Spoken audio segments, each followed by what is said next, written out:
અને ઘણા સત્સંગની વાત પણ સંત પુરુષોએ કરી, પણ આપણે એક વાત યાદ રાખવા જેવી છે કે આપણને આવો એક અવસર મળ્યો છે અને એ અવસર જો કદી આપણો સફળ ના થાય, આપણા જીવનમાં સફળતા પામવા માટેનો જ આ એક મહિમા છે.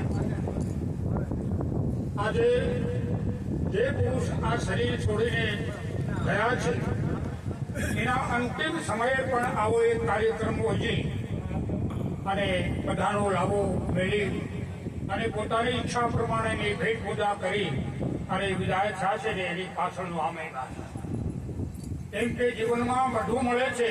આ મહાત્માજીભાઈએ કીધું હતું કે જીવન જોપન રાજમદ અવિચળ રહે ના કોઈ, આ દુનિયામાં કોઈ વસ્તુ અવિચળ નથી, બધી ક્ષણભંગુર છે.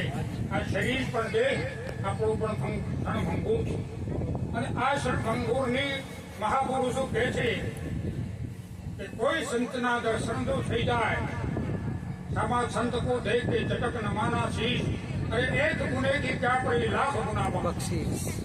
સંતોના દર્શનનો મહિમા જે છે એ મહિમા સમજવા જેવો છે. ઘણા લોકો એવું સમજે કે આપણા ગામના છે, આપણા જેવા છે, આપણા જેવું કામ કરે છે. ના, એવું નથી. જો તમે સાચા અર્થમાં ખરેખર સમજો તો માતા પિતાને પણ આપણા ઘરમાં માતા પિતા જેવા દુનિયામાં કોઈ બીજા દેવ નથી, જેને પ્રગટ વસ્તુ તમને સમજાવી છે. તમને જન્મ આપ્યા પછી તમારું પાલન પોષણ કરી, તમને શિક્ષણ આપી, કોઈ સારો માર્ગ બતાવ્યો છે તમને, એવો જ માર્ગ સદગુરુ પણ અપાવે છે. જો સદગુરુ મળે તો સંસારમાંથી મુક્તિ અપાવે અને મોક્ષનું દાન આપે. હમણે એક મહાત્માજીએ ભજન ગાયું હતું કે સદગુરુ સમા કોઈ દાતા નહીં. આ દુનિયાની અંદર કોઈ દાતાર હોય તો સદગુરુ સિવાય કોઈ નથી. અને સદગુરુ જે આપી શકે આ દુનિયાની કોઈ તાકાત ના આપી શકે. પરમાત્મા છે ને એ પણ સદગુરુને આધીન છે. એટલે રામને કૃષ્ણને પણ કીધું છે કે રામ કૃષ્ણ કો સો બુરા ઇન હો તો ગુરુ કીન, અરે ત્રિન લોક થી હોતની પણ ગુરુ આપ્યા છે. આવા સમર્થ પુરુષો પરમાત્માના રૂપ ધારણ કરવા વાળા, પરમાત્માના સ્વરૂપને પામેલા પુરુષો પણ ગુરુને આધીન રહી અને પોતાનું જીવન જીવ્યા છે. અને એટલા માટે આપણા 24 અવતારમાં ભગવાન રામને કૃષ્ણનો મહિમા આજે પણ ચાલતો આવ્યો છે અને એની પૂજા આજે પણ થાય છે. જેને સદગુરુના શરણમાં ગયા પછી બાકીના 24 અવતાર છે એ ભગવાનના ખરા પણ પૂજાતા નથી. અને આ બે પૂજાય છે કે તમે જુઓ આજની જગતમાં બધા લોકો રામ અને કૃષ્ણનો મહિમા બધા ગાય છે. એમ આજે પણ સંત પુરુષોની જે વાત છે એ વાત પણ હૃદયમાં ઉતારવા જેવી છે. આજે જે વાણી બનાવી છે ને એ આપણા જીવનના કલ્યાણ માટે જ બનાવી છે. અને એ વાત જો કદી આપણે સમજીએ ગઈ અને ગાયેલું છે ને એ જરૂર ગાવાનું છે. મને ગાવાનો બહુ શોખ છે, પણ મારે મહાત્માજી મને કીધું કે ગળા વગર ગાવું નહીં અને ભૂખ વગર ખાવું નહીં. મને બહુ ગાવાનો આનંદ થાય છે અને ગાવાના બધા સાજો મેં ખરીદ્યા છે. મને હાર્મોનિયમ શીખવાનો ખૂબ શોખ, તબલા શીખવાનો પણ ખૂબ શોખ, પણ એ પ્રાપ્ત ન કરી શકું. કેમ કે મારો રાગ નથી.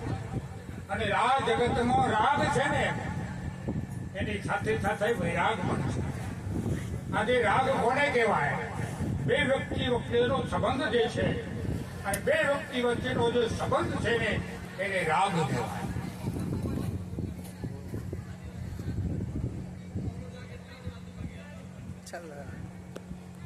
એટલે એ રાગ છે ને, અને એ રાગ મટાડવો હોય તો આવા સંતો મળી જાય.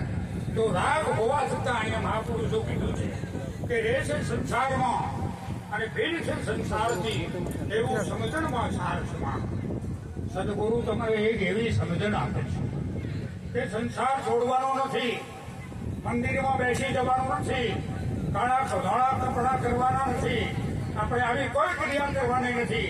પણ સદગુરુની જે શાન અને એ સદગુરુની જો સમજણ મળી જાય તો 68 તીર્થ સદગુરુના ચરણોમાં છે.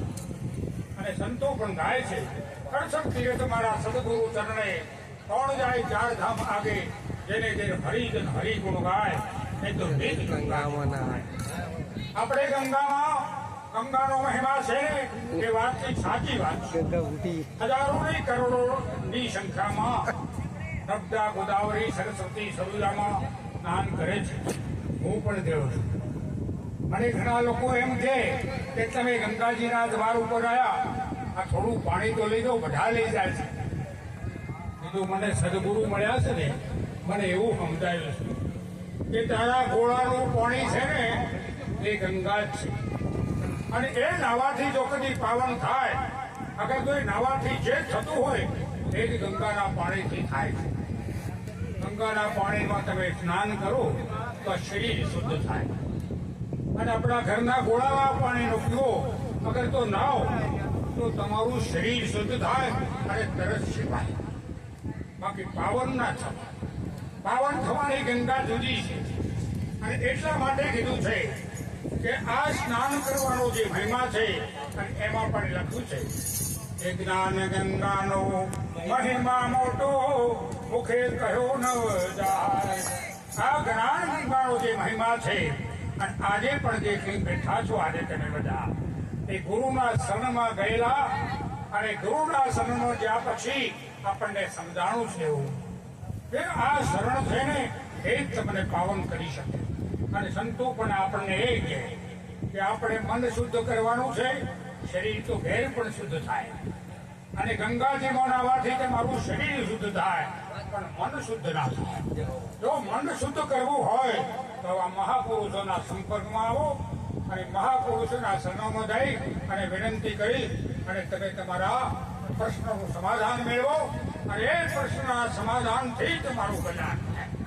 આપણે તમે જુઓ, સવારથી હોજ સુધીને કદાચ એમ કહીએ કે લાડવા દાળ ભાત ને શાક, લાડવા દાળ ભાત ને શાક, સવારથી હોજ સુધી કદાચ પાણી માળા કરીએ તો આપણી ભૂખ ભાગે.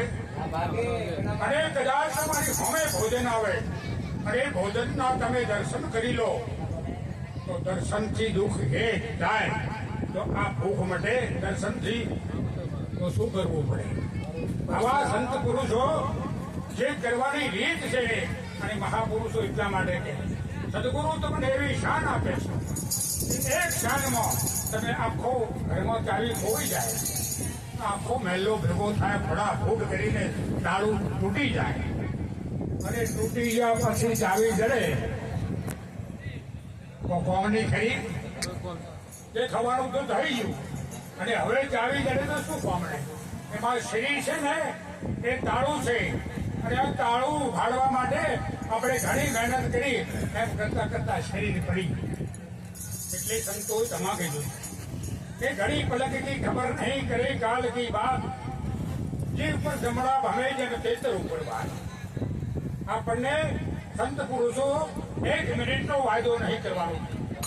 તો ઘરમાં અજવાળું કરવું હોય તો ચોપ દબાવો ને અજવાળું થાય કે ના થાય? તરત. અને બુઢામાં ગોળ મૂકો અને ગણપણનો અનુભવ થાય કે ના થાય? કે 2 મિનિટ પછી જાય કે 10 મિનિટ પછી? તરત જ થાય. અને એનો અનુભવ એને પોતાને જ થાય.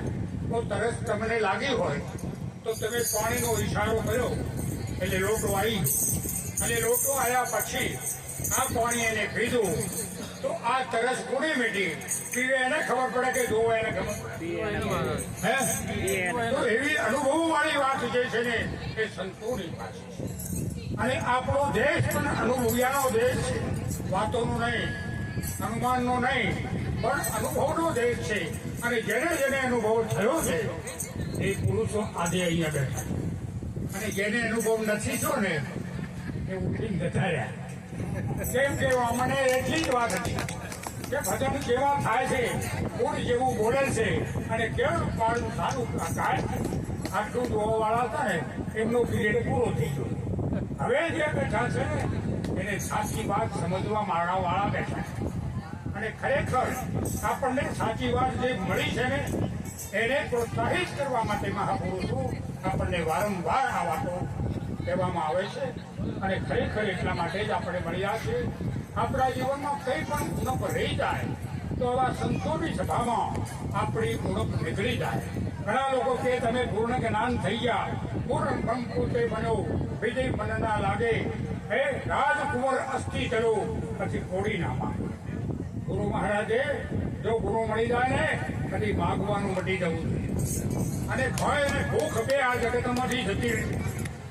દુનિયામાં આખા જગતમાં એક વાર ભૂખ રાખવી શરીર સત્સંગ અને ભજનમાં જવાની. આ ભૂખ રાખજો તો તમારું કલ્યાણ એમાં જ છે. બાકી સાંભળવાથી તો કથાઓ સાંભળીને કેટલાય દુનિયામાં જતા રહ્યા પણ એમનું કલ્યાણ નથી થયું. અને આપણું પણ જો કલ્યાણ કરવું હોય તો કોઈ સંતની શરણમાં જાઓ. અને સંતના શરણમાં જે કંઈ મળશે એ દુનિયાની કોઈ તાકાત તમને નહીં આપી શકે. એવા સદગુરુનો મહિમા છે. સદગુરુ તમને જીવમાંથી શિવ બનાવી દે. અને જીવમાંથી શિવ બન્યા પછી છે ને એનું જન્મ મરણ મટી જ જાય. આજે કલ્યાણકારી જે વાત છે એ કલ્યાણકારી વાતો સંતના મુખમાં છે, ચોપડીમાં નથી. અમારે કાલે એક બેન બેઠા હતા, મેં એમને પૂછ્યું કે આ બોલે છે કોણ છે? તો કે ભગવાન. તો કે ભગવાન તમે જોયા છે? કે ના. આ તમે કહો છો ને ભગવાન બોલે છે કેવી રીતે? એટલે ઓભળેલું કે છે, સમજેલું નહીં, અનુભવેલું નહીં, પણ ઓભળેલું કે છે. ઘણા લોકો કે છે પણ તે આત્મા છે. આત્મા હોય તો તમારા શરીરમાં હોય કે ના હોય? તમારે કાકાએ બાયપાસ કરાવી અને બાયપાસમાં ડોક્ટરો બધું બરાબર કમ્પ્લેટ કરી દીધું. 4 દાડા પછી ડોક્ટર સાહેબને બોલાયા કે બધા લોકો એમ કે આ શરીરમાં આત્મા છે, તમે આ શરીર ખોલ્યું હતું? ડોક્ટર સાહેબ કે હા બધું ખોલ્યું હતું.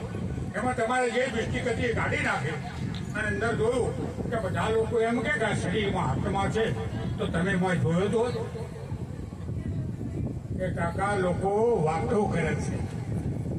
આત્માનો જે વાત છે ને એ તો કોઈ જુદી છે. એટલે માટે કીધું છે કે અંદર કહું તો દુઃખા, બહાર કહું તો ગુરુ રાજાય, અંતર ભીતર તત્વ નિરંતર ગુરુ પ્રતાપે. આ શાન છે ગુરુની છે. અને અંદર કહે તો પણ ખોટું પડે, કેમ કે અંદર કે આત્મા છે તો બહાર કોણ છે? બીજામાં છે.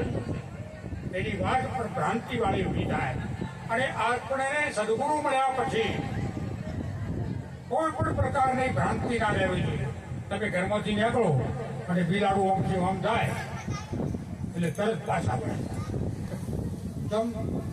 સકન થતા નથી.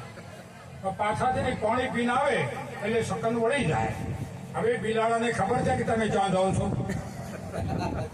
આપણને ભ્રાંતિ પડી. આ ભ્રાંતિ જેને પડે અને નડેતાણ કોને પડી હોય ને આ દુઃખ છે ક્યાંથી ઊભું થયું છે એ સમજવા માટે આપણે સદગુરુ કરાવવા પડે. આ દુનિયામાં કોઈ વસ્તુ નડે એવી નથી. આપણે રસ્તામાં ઈટ પડી હોય અને કદાચ વાગે તો કોકડે ગુણે નાખી છે, કોણે કેટલાક પ્રકારના આપણે તકતો ઉચ્ચારી કાઢીએ. પણ આપણા હોમો ના જોયું કે ઈટ તો પડી હતી પણ તમારે તો જોવું હતું કે નહીં? ભૂલ કોની છે? આપણી છે કે તમારી છે? આ તો અમારી છે. હકીકતમાં બધી ભૂલો અહીં આપણે પૃથ્વી પર પગ મોકલવાનું પણ કારણ આપણી જ ભૂલ છે. કરેલા કર્મના બદલા ભોગવવા પડે. આપણી ભૂલ આપણું ઉધાર બાકી હતું ને એ ચૂકવવા માટે પરિવાર અહીંયા આપવું પડે. અને આ જ્યાં સુધી ચૂકવાય નહીં ને ગમે એવી બીમારી આવશે, ગમે તેવી આફત આવશે તો આ શરીર નહીં છૂટે. કેમ કે હજી તમારા ચોપડામાં નામો બાકી છે. અને પૂરું થશે ને તો કોઈ ના જગતનો જીવ કદી કહેવા ઉભો નથી રહ્યો અને જતો. એટલે આપણને જીવતા એવી વાત સમજાવે છે કે આ જીવતા ઘર દેખો બંડા, જીવતા ઘર દેખો, હુઆ પછી તો કાળા ઘરનો કૂવો, જીવતા ઘર. આ જે કંઈ મેળવવાનું છે ને આ ભૌતિક જગતમાં, આ વર્તમાનમાં મેળવવાનું. ભૂત ને ભવિષ્યની વાતો છે ને એ ખોટી વાત છે. ભૂતકાળની વાતો યાદ કરો તો દુઃખી થશો અને ભવિષ્યકાળની ચિંતા કરશો ને એ તમારા હાથમાં નથી. તો ચિંતા આજ નહીં કરો, અહીં બેઠા છો અને ઘરની ચિંતા કરો કે સારું તાળું વાંખવાનું રહી ગયું છે તો હવે હું જ્યાં વગર એનો નિકાલ થાય એવો કરો. અને ચિંતા આજે તમે જુઓ ઘણા લોકો જાત્રામાં જાય છે, ઘડીએ ઘડીએ ફોન કરે, ભેંસને ચાર નાખી હતી, ભેંસ જોવા આલી જુઓ, અરે ભેંસને હંગાથી લઈને ફરે છે કે શું? ડાચરામાં જાય તો કે ઘેર છો. આ વાત આપણને સમજી જાય. ખરેખર જો સદગુરુ મળ્યા હોય તો એવી નિષ્ઠા રાખો સદગુરુમાં. મહાપુરુષો કહે છે સદગુરુ સમાન કોઈ જાતા નથી. પરમાત્મા એ પછી આપણને સદગુરુ આપ્યું. આપણું જીવન બદલી કાઢ્યું. આપણે આજે તમે જુઓ પાપીમાં પાપી જેસલજી બહુ અપરાધી અને અત્યાચારી માણસ છે ને એક તોરણના દર્શન કરવાથી આખું જીવન બદલાય. એટલે દર્શનથી દુઃખ જાય એવું કામ કરજો, એવું કમાજો કે શાંતિથી ઊંઘ આવે. એવું ના કમાતા કે ખખડાટ થાય ને તરત આખા જાગી જવાય. એવી ઊંઘ આવે એવું કમાજો અને થોડું ખાજો પણ શરીરને તંદુરસ્ત બનાવે એવું ખાજો. ખાવાનું બધું છે પણ આપણે તો આ જગતના માનવીઓ તમે જુઓ કે સાપના મોઢામાં ઝેર છે, વેચીના ડંખમાં ઝેર છે અને આ માણસના છે ને રગે રગમાં ઝેર છે. અને આ રોગે રગના ઝેરને ઘટાડવા માટે આપણે સંતોષા શરણમાં જવાનું. મીરાબાઈ તમે જુઓ, મીરાબાઈને ઝેર આપવામાં આવ્યું અને એ મીરાબાઈને ઝેર આપને મીરા અમૃત માનીને મીરા પી ગયા. જેની સહાય છે વિશ્વનો નાથ. આપણને સંત પુરુષો જે જ્ઞાન આપ્યું છે ને એ તમને કોક કડવો ઝેર જેવો શબ્દ બોલે ને તો એને અમૃત બનાવીને પી જાય. જો અમૃત બનાવીને પીશો ને તો જ તમારું કલ્યાણ છે.